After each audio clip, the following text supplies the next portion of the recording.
10년과 가정과 생업에 충만히 임하시게 되기를 주님의 이름으로 축원합니다. 한국인의 마음의 온도라고 하는 그러한 기사가 있었습니다. 꽤 됐어요. 한 7년, 8년 된 그러한 기사였는데 어느 목사님이 이것을 얘기하셔서 제가 다시 한번 기억을 하게 되어서 이 서두에 시작합니다. 한국인의 마음의 온도. 무슨 말이냐면 우리가 날씨가 영하 10도, 영하 5도 이렇게 우리가 날씨의 온도를 얘기하는데 그런 온도가 아니라 마음의 온도예요. 마음의 온도, 심리적 온도라고 할 수 있겠어요. 여러분 그때 이제 마음의 온도가 굉장히 낮아요. 왜냐하면 장기적으로 경제가 불황이었어요. 2015년, 16년도쯤에 사회가 굉장히 불안정했습니다. 그리고 세대 간의 소통 부족이 많았대요. 여러분 그때나 지금이나 비슷한 것 같아요. 인생은 참 그런 것 같습니다. 그때 이 한국인의 마음의 온도가 몇 도였는가 조사를 해봤더니 심리적인 추위, 계절적 추위가 아니라 평균 마이너스 16도래요. 우리가 여러분 밖에 날씨가 온도가 오늘 아침에 마이너스 한 11도, 12도쯤 됐어요. 그러다가 점점 날씨가 올라가 지금은 아마 한 마이너스 2도, 3도 된 것 같은데 이 11도, 10도 정도가 아니라 심리적 마음의 온도는 마이너스 16도래요. 그게 평균. 얼마나 우리가 그러니까 추운지 몰라요. 날씨 추운 거야 우리가 여러분 참을 수가 있는데 인생이 추운 거는 참을 수가 없다는 거죠. 평균 마이너스 16도인데 가장 더 낮은 게 뭐냐면 고등학교 3학년 수험생과 취업 준비하는 취준생들 마이너스 24도,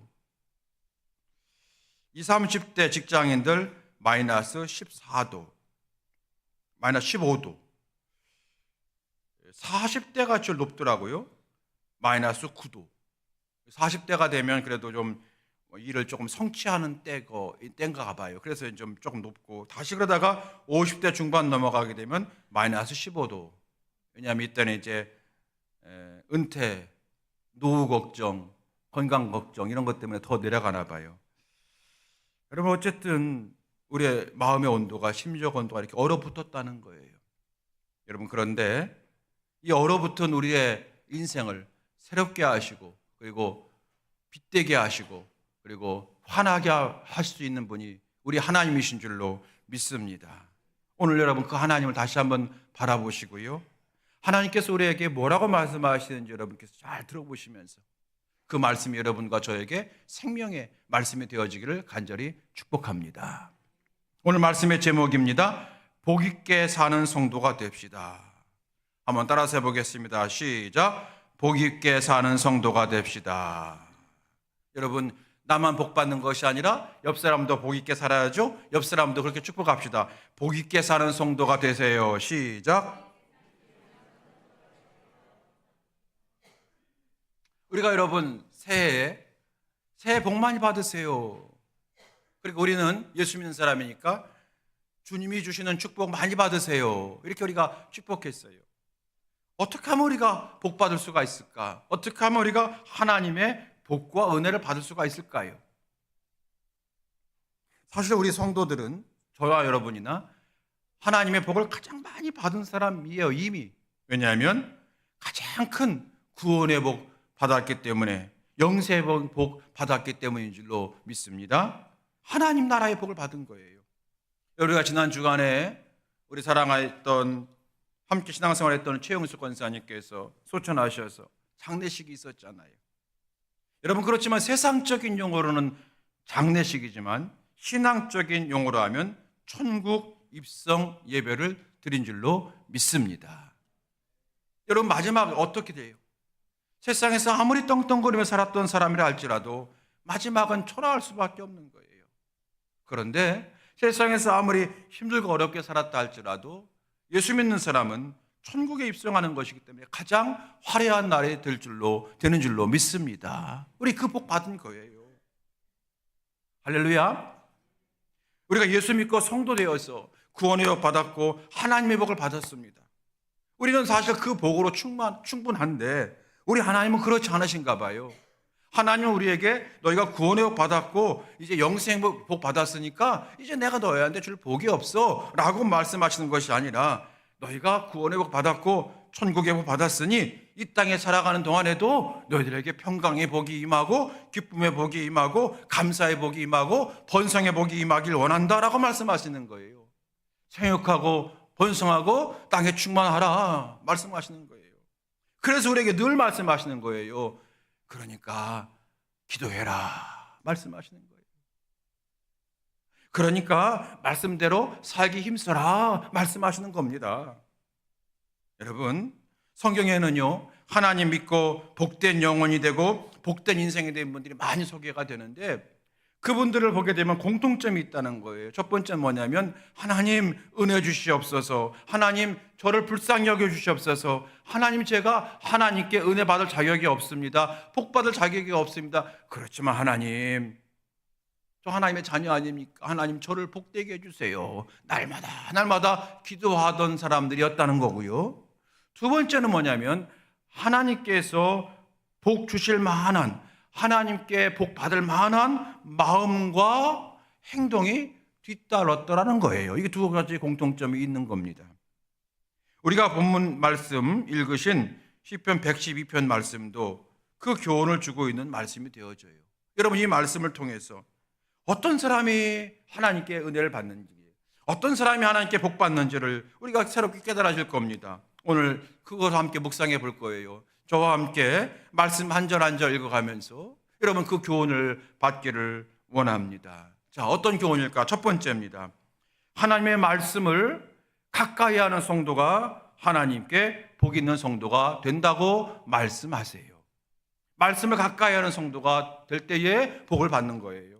1절 말씀입니다. 1절 보십시다. 다 함께 읽겠습니다. 할렐루야. 여호와를 경외하며 그의 계명을 크게 즐거워하는 자는 복이 있도다. 어떤 사람이 복이 있대요? 여호와를 경외하며 그의 계명을 크게 즐거워하는 자가 복이 있도다. 복을 받는 거예요. 여러분, 가만히 있는다고 복 받는 게 아니에요. 하나님께서 복 주신 사람이 따로 있다니까요. 여러분도 마찬가지잖아요. 여러분도 어떤 친구가 있는데 10년 동안 연락 안 하다가 갑자기 전화 와가지고 나 돈 좀 빌려줘. 그러면 여러분 잘 안 빌려주는데 늘 그냥 옆에서 칼국수라도 같이 먹고 그냥 콩 한 쪽도 나눠 먹으면서 이런저런 관계를 가까이 하다가 나 요즘 힘들어. 그럴 때 그래. 그러면 여러분 빌려서라도 주잖아요. 안 그래요? 여러분, 그게 하나님의 마음과 똑같은 거예요. 말씀과 가까이 할 때에 하나님이 복 주시는 거예요. 이 말씀이에요, 이 말씀. 그래서 여러분 성경책 가지고 다니시라는 거예요. 아니면 여러분 무거우면 여러분 성경책을 뒤에다 보관해 놓고 이름을 써놓으세요. 내 거 이렇게 하면서. 그렇게 하세요. 여러분, 여기 말씀 보게 되면 하나님을 경외하는 자, 그의 계명을 크게 즐거워하는 자라고 되어 있는데 실상은 같은 말입니다. 왜냐하면 하나님을 경외하면 하나님 말씀을 즐거워하게 되어 있어요. 하나님을 경외한다고 하는 것은 존경하며 사랑하는 마음이라는 거예요. 하나님을 사랑하니까 사랑하는 그분이 하시는 말씀에 내가 귀를 기울일 수가 있는 거잖아요. 그래서 이 말씀은 동일한 말씀이에요. 여러분, 한번 스스로 질문해 보십시오. 여러분, 하나님 말씀을 가까이 하고 계십니까? 여러분, 하나님 말씀이 즐거우십니까? 여러분, 하나님 말씀인 성경을 자주 읽으십니까? 여러분, 하나님 말씀을 듣고 집에 가셔서 다시 내가 오늘 주일 예배 드렸지만 다시 내가 유튜브에 들어가서 오늘 오늘 설교 말씀을 듣고 또 듣고 하십니까? 여러분, 만약 그렇다면 여러분 하나님 경외하는 성도가 되신 거예요. 여러분 반드시 하나님께 은혜 받을 줄로 믿습니다. 혹시 여러분 그런 마음 가지고 계신 분 계세요? 나는 말이야 예수 믿지만 별로 받은 복이 없는 것 같아. 나는 예수님 믿지만 사실 나 구원의 확신도 없는 것 같고 나 천국 있으면 좋겠지만 확신이 없어요. 여러분 그런 분 계십니까? 그렇다면 오늘부터 여러분 하나님의 말씀을 가까이 해보시기 바랍니다. 이 말씀을 읽어보시기 바랍니다. 이 말씀을 여러분 즐거워하시기 바랍니다. 그러면 하나님께서 의심되었던 모든 것들이 해결되게 하시고, 그리고 여러분 하나님이 이렇게 내게 은혜 주시네, 이렇게 내게 복 주시네, 여러분 반드시 체험하게 될 줄로 믿습니다. 말씀을 가까이 하면 복 있는 성도가 됩니다.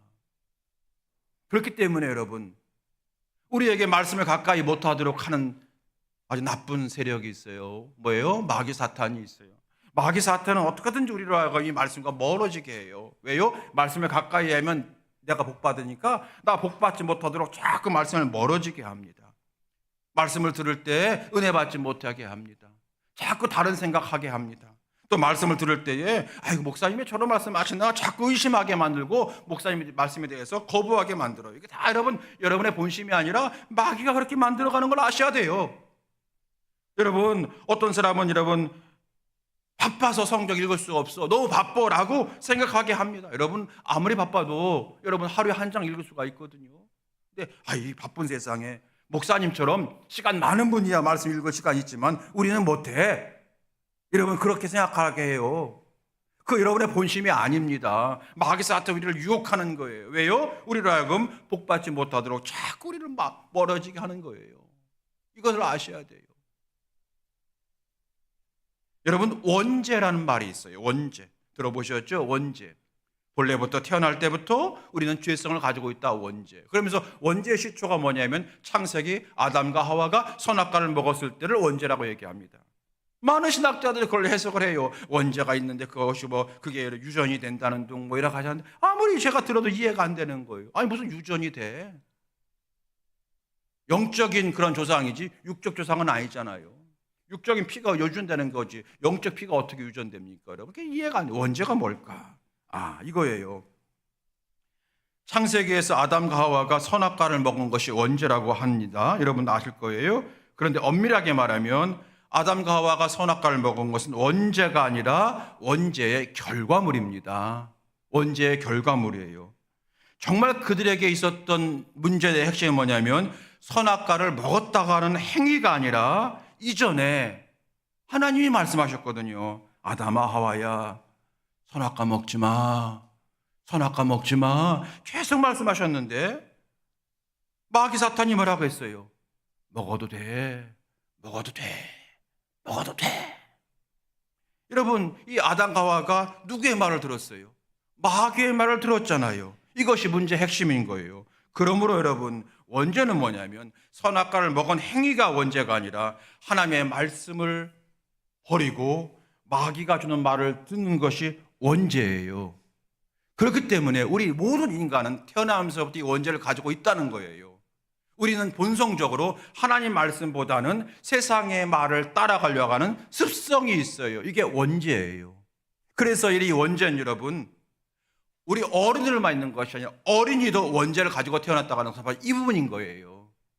우리 어린이들도 물론 우리보다 훨씬 깨끗하고 순수하고 착한 아이들이지만 내 것 챙기려고 하고 말씀보다는 하나님의 말씀보다는 세상의 말, 달콤한 말에 따라가려는 마음들이 다 있잖아요. 아이들도. 이게 원죄라는 거예요. 여러분 우리 안에 이 원죄가 늘 도사리고 있어요. 여러분 우리는 복 받아야 됩니다. 할렐루야. 우리 복 있게 살아야 됩니다. 그러려면 어떻게 하라고요? 오늘 하나님 말씀이 말씀을 가까이 하는 성도가 복이 있도다 말씀하는 거예요. 여러분 말씀을 가까이 하게 되면 어떤 복이 임한다고 성경이 말하고 있습니까? 계속해서 112편 2절 말씀 보게 되면 그의 후손이 시작되는데 마지막에 뭐라고 해야 되냐면 그의 후손이 땅에서 강성하며 그랬습니다. 그의 후손이 땅에서 뭐해진대요? 강성해진대요. 강성해진다고 하는 건 이런 뭐예요? 성공한다는 얘기예요. 또 여러분 3절 말씀 보게 되면은 부와 재물이 그의 집에 있음이요. 부자가 된다는 거예요. 믿으십니까 여러분?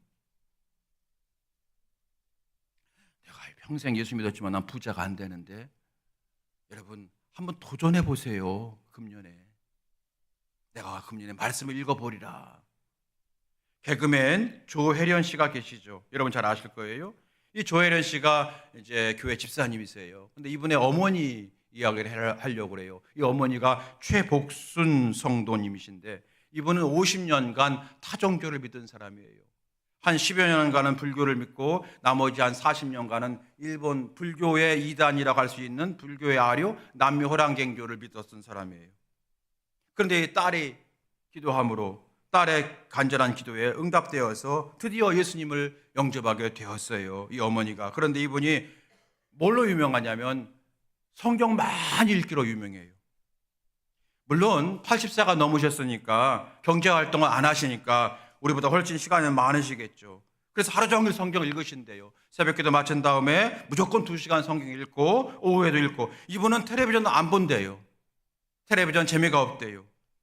그 결과 여러분, 이분이 성경을 얼마나 읽었냐면 1년에 12번 통독하신대요. 이 성경을 여러분 우리가 1년에 한 번 통독하게 하시는 어려워요. 그런데 이분 12번 통독을 했대요. 예수님 믿은 지 6년쯤 됐는데 이분이 지금까지 여러분 놀랄 준비 총 성경을 얼마나 읽으셨냐면 62번 통독하셨대요. 너무 놀라서 여러분. 그런데 이분이 62번 읽었는데 지금도 읽을 때마다 성경이 새롭대요. 은혜가 된대요. 아, 이 말씀이 있었구나. 날마다 놀랜대요. 이분이 성경을 읽으면서 하나님의 치유의 역사를 체험하게 되셨어요. 뭐 대부분 어르신들 그렇지만 이분이 특별히 그 모진 세월 살다 보니까 안 해본 게 없어. 그러다 보니까 몸이 다 망가졌어요. 걸음이 어렵고 지팡이 짚고 다닐 수밖에 없는 이분이었어요. 그런데 어느 날 갑자기 다리에 힘이 생기더래요. 그러면서 걸어보니까 잘 걸어지더래요. 그리고 좀 종종 걸어보면 뛰어요. 지팡이를 버렸어요. 그때 여러분이 최복수 성도님이 막 좋아가지고 거실에서 종종 걸어 막 뛰는 것을 그의 딸들이 동영상 찍은 게 있어요. 그때가 이분이 성경책 2번 통독했던 날이래요. 또 이분이 2018년도부터 이제 신장과 방광 기능이 약해져가지고 의사가 뭐라고 했냐면 일생 소변줄을 달고 다녀야 된다 그랬대요. 여러분 소변줄을 단다고 하는 것은 여러분 인생의 질이 확 떨어지는 거예요. 그건 아픔보다는 질이 떨어지는 거예요. 평생 그걸 달고 다녀야 되는 거예요. 그리고 얼마 여러분 저희가 아는 친구도 이제 그런 친구가 있는데 늘 그 부분에 염증이 계속 생겨가지고 모든 약을 먹어야 되는 거예요. 그렇게 진단받아가지고 나는 정말 평생 소변줄을 차고 다니다 보다 그런 분이었는데 어느 날 이제 목사님께 안수 기도를 받았는데 그냥 머리에 뜨거운 것이 임하더래요. 그분 표현들을 하게 되면 커피포트를 올려놓은 것 같이. 그때부터 방언 기도가 터지고 그리고 소변줄을 떼기 시작했대요.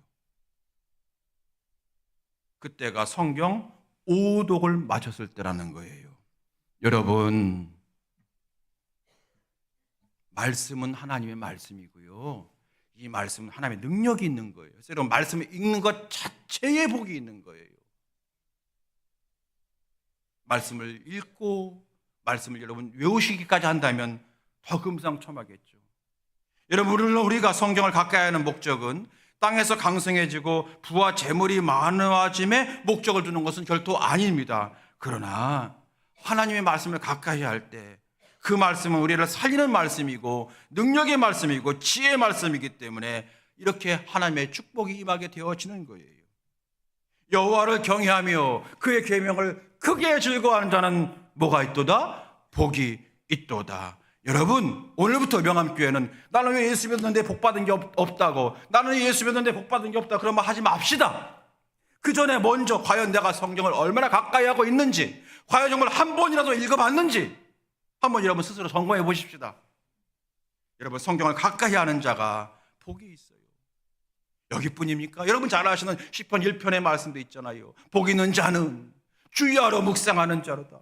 저 요한계시록 끝까지 가면 뭐가 있습니까? 이 말씀을 읽고 듣고 지키는 자는 복이 있도다. 성경 전체가 창세기부터 계시록까지 다 말씀을 가까이 하면 복이 있다고 약속하셨는데 우리는 하나님 믿는다고 하면서 왜 하나님 내가 믿는데 복이 없냐고 왜 잘 되는 게 없냐고 우리가 한탄을 잘하지만 한 번도 내가 말씀을 떠들어 본 적은 없다고 한다면 도대체 내가 목사님이 자 느헤미야 그러는데 요한계시록 뒤에 가서 있을까 찾아본다든지 유다서 그러는데 창세기 옆에 있나 본다든지 여러분 그런다면 안 되잖아요. 여러분 말씀이에요, 말씀. 말씀을 가까이 하시게 되기를 바라고요. 그리고 여러분 예배 드렸다 하시더라도 예배 끝난 다음에 주중에 유튜브에 들어가서 지난 설교 말씀이 뭐였지 다시 한번 들으시고, 잠자기 전에 항상 그거 들으시면서 여러분 주무시면요 꿈도 잘 꿀 줄로 믿습니다. 어지러운 꿈 안 꿔요. 편안하게 주무실 거예요. 여러분 말씀을 가까이 할 수 있게 될 주의 이름을 축원합니다. 두 번째, 어떤 자가 복 있는 자라고 말씀하십니까? 다시 시편 2절 말씀 보시겠습니다. 2절 노란 글씨로 되어 있네요. 다 같이 시작. 정직한 자들의 후손에게 복이 있으리라. 정직한 자. 또 4절 말씀 보세요. 4절 시작. 정직한 자들에게는 흑암 중에 빛이 일어나나니 아멘. 여러분 세상은 흑암이잖아요.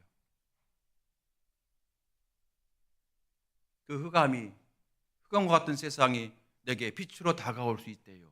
누구에게? 정직한 자에게. 여러분 성도는요 뭐니 해도 정직해야만 됩니다. 기도 많이 하고 찬양 많이 하는 거 너무 잘하시는 거예요. 그런데 여러분 거기에 꼭 정직의 영이 함께해야 하나님께서 복 주시는 거예요. 구약 성경 요셉을 생각해 봅시다. 요셉은 여러분 성경 중에 복 그러면 정말로 빼놓을 수 없는 사람이지 않습니까? 그가 정말로 가족들에게 버림받아가지고 형들한테 죽임을 당할 수밖에 없는 그러한 트라우마를 가진 사람이, 구덩이에 빠진 인간이 자기 힘으로 도저히 구덩이에서 빠져나올 수 없는 그런 인생, 상징적인 거예요. 그런 인생이 그가 많은 고난을 겪지 마지막에 여러분 애굽의 총리 대신이 돼가지고 천하를 호령하는 자가 되었으니, 우리가 세상적으로 생각할 때 복 그러면 여러분 요셉처럼 복 받은 사람이 어디 있겠습니까? 그런데 요셉이 하나님께 복 받을 수 있었던 비결이 뭡니까? 여호와께서 항상 함께 하심으로 그랬어요. 왜 하나님이 요셉에게 특별히 함께 하셨던 이유가 뭡니까? 이것은 요셉의 믿음과 여기에 정직이에요. 정직함. 요셉은 보디발 부인 유혹 앞에서도 정직했지 않습니까?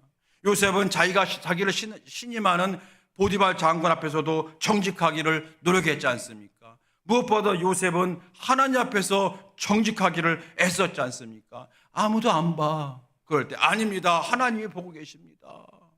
아닙니다. 내가 당신의 남편 앞에 내가 죄질 수 없습니다. 정직한 거잖아요.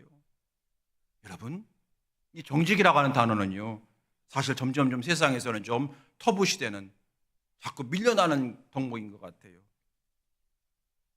제 친구 중에 한 명이 주유소를 했어요. 어느 날 주유소를 못 하겠다는 거예요. 여러분 혹시 그런 사업에 있는 분들 용서하시고 되시기 바랍니다. 그 친구에 해당되는 거예요. 자기는 주유소를 하는데 정량대로 안 판대요. 살짝 속이는 게 있대요. 기계가 자체가 처음부터 그렇게 설치를 해줬대요. 업자들이. 하다가 한 3년 하다가 도무지 자기 양심상 못하겠다. 그래서 여러분 그 친구가 접어야 되겠다고 그러는 거예요. 여러분 세상이 뭐라고 말합니까? 정직 좋지만 정직한다고 세상 알아주지 않아요. 정직한다고 세상에 성공하지 못해. 야, 너무 물이 맑으면 고기가 못 자라 이렇게 말하잖아요. 여러분 고기가 자라든 자라지 않든 관계없이 물은 맑아야 됩니다. 성도는 정직해야 됩니다. 복은 하나님이 주시는 거예요. 그 하나님 어떤 사람에게 복 주십니까? 하나님의 뜻에 따라 정직한 자에게 복 주시는 거예요. 하나님은 우리가 정직해지는 사람 되기를 기다리고 계십니다. 한 해 동안 여러분 말씀을 가까이 할 뿐더러 정직한 자가 되셔서 복 있게 살라고 하시는 하나님의 말씀에 온전히 순종하시는 저와 여러분 될 수 있게 되기를 예수님의 이름으로 축원합니다. 세 번째입니다. 어떤 인생에 복 받는다고 성경 말하고 있어요? 도와주는 인생이에요. 남에게 도움 주기를 힘쓰는 인생이에요.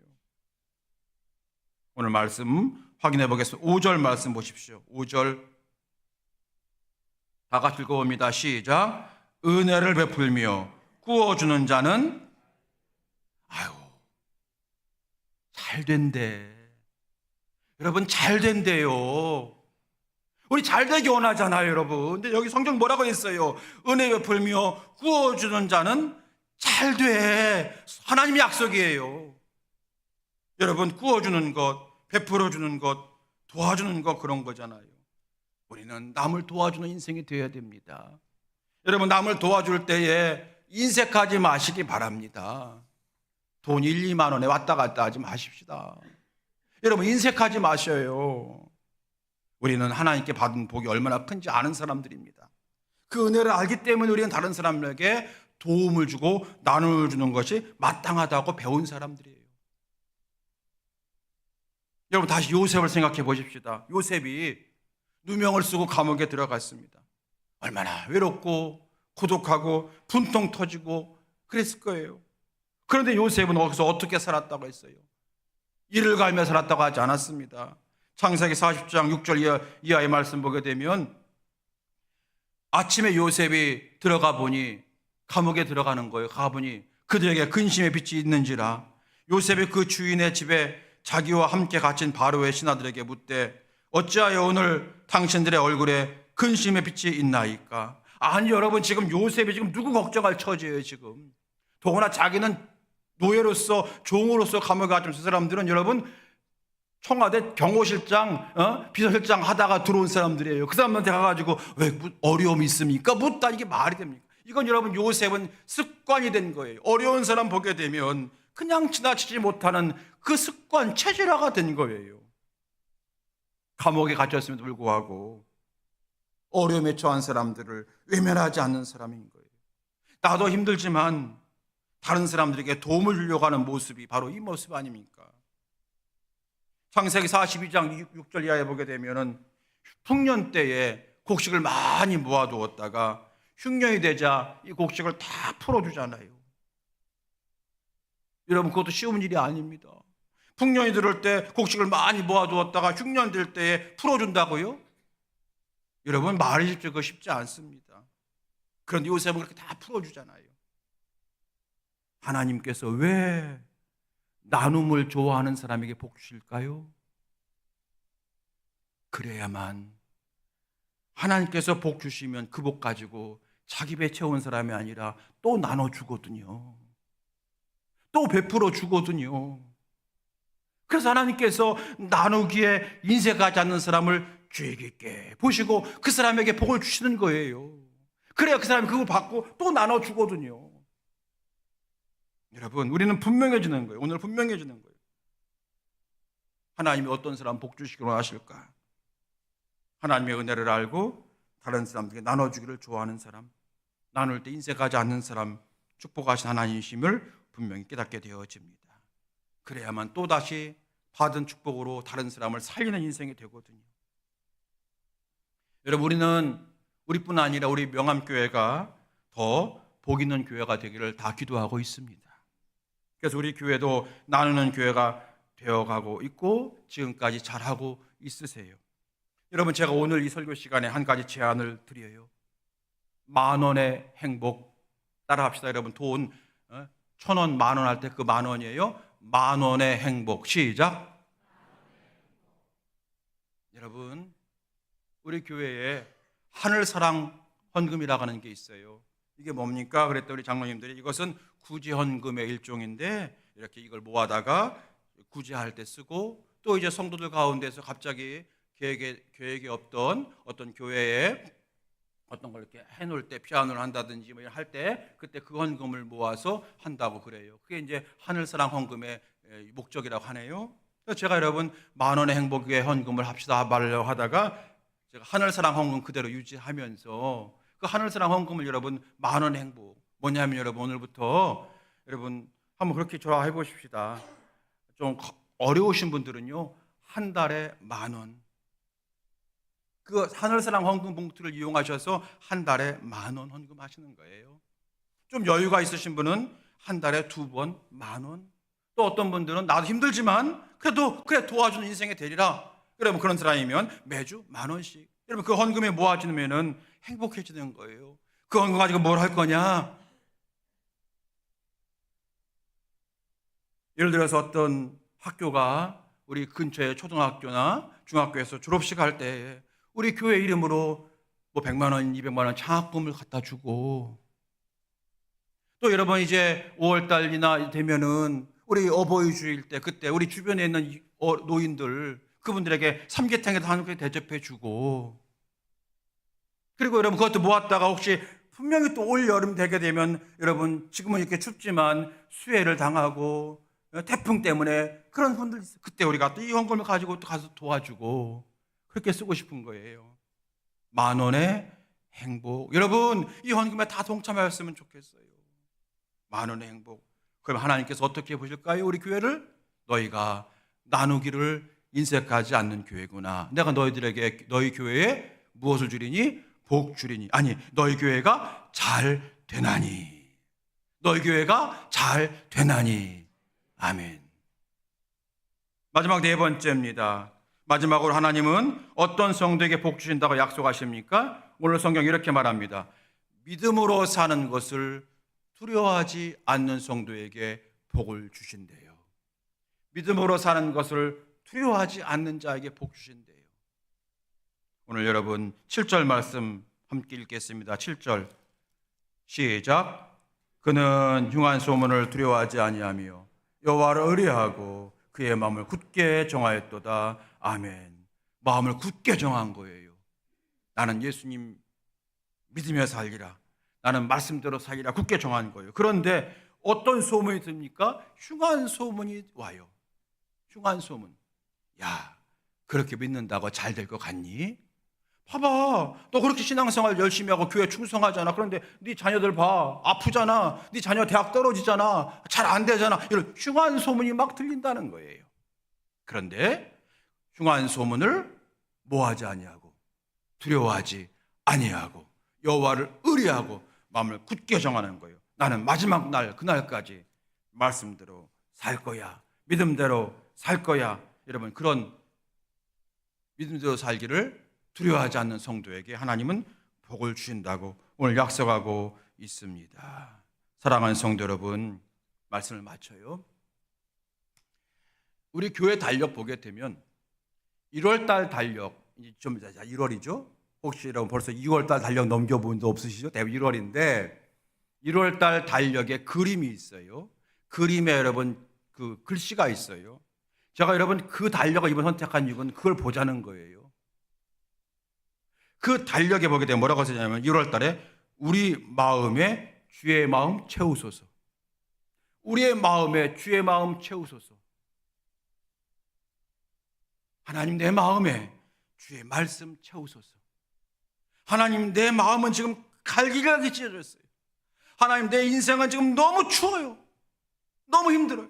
하나님 그런 내 마음에 내 삶에 주의 말씀 채워주시옵소서. 오늘 주께서 채워주셨어요.